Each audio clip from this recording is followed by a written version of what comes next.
生と戦って党に一つも勝ち目はねえ。俺たちは百姓だ。戦の仕方なんか知らねえ。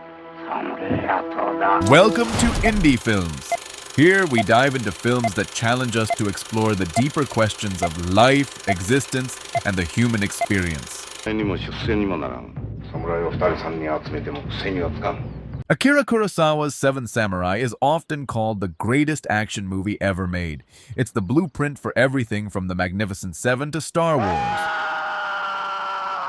But if you watch it looking for a triumphant celebration of heroism, you're missing the point. Underneath the clashing steel and the mud-caked faces of the Sengoku period lies a deeply nihilistic, yet strangely hopeful meditation on human existence. 近く脳死相手に一戦後だっての。是非もない百姓の頼みでな。It asks a question that most action movies are too afraid to touch. What happens to the warrior when the war is over? Today, we're going deep. 運命に2名。わしを入れてなな。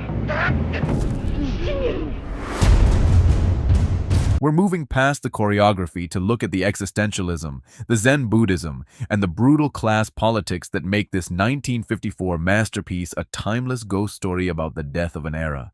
難しい戦があるんだが。ついてくるか。今度こそ死ぬかもしれんぞ。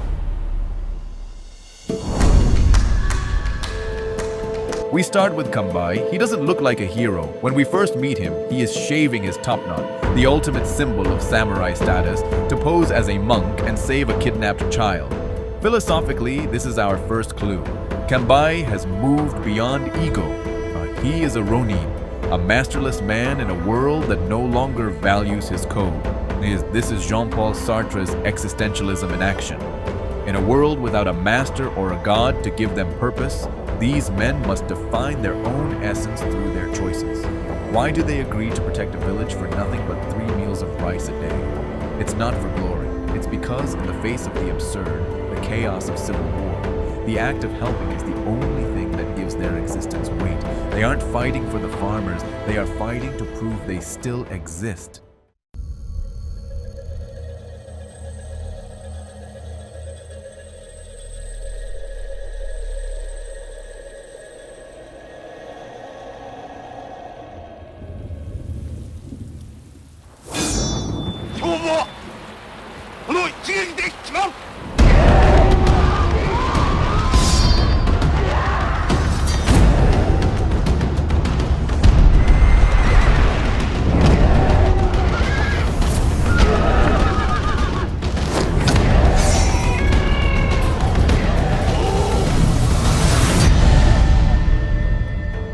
Then there's Kikuchiyo.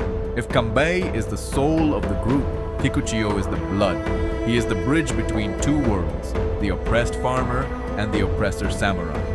There's a famous scene where he shows the samurai the armor they've stolen from fallen warriors. The samurai are disgusted, but Kikuchiyo screams the truth.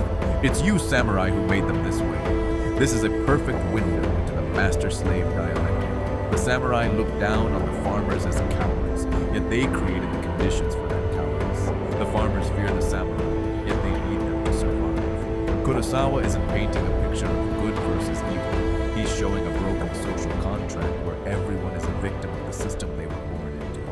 The bandits are dead, the village is safe, the music is upbeat. So why does the ending feel like a funeral?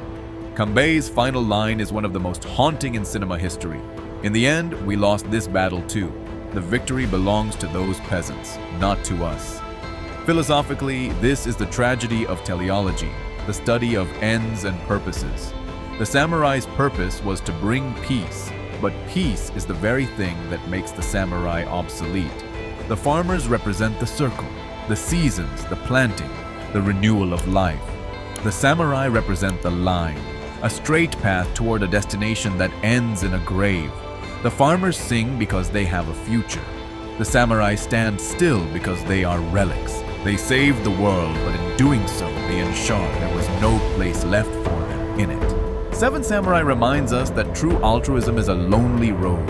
It's the act of building a house you will never live in for people who will forget your name the moment the sun comes out. And maybe in the end, that's the only kind of heroism that actually matters.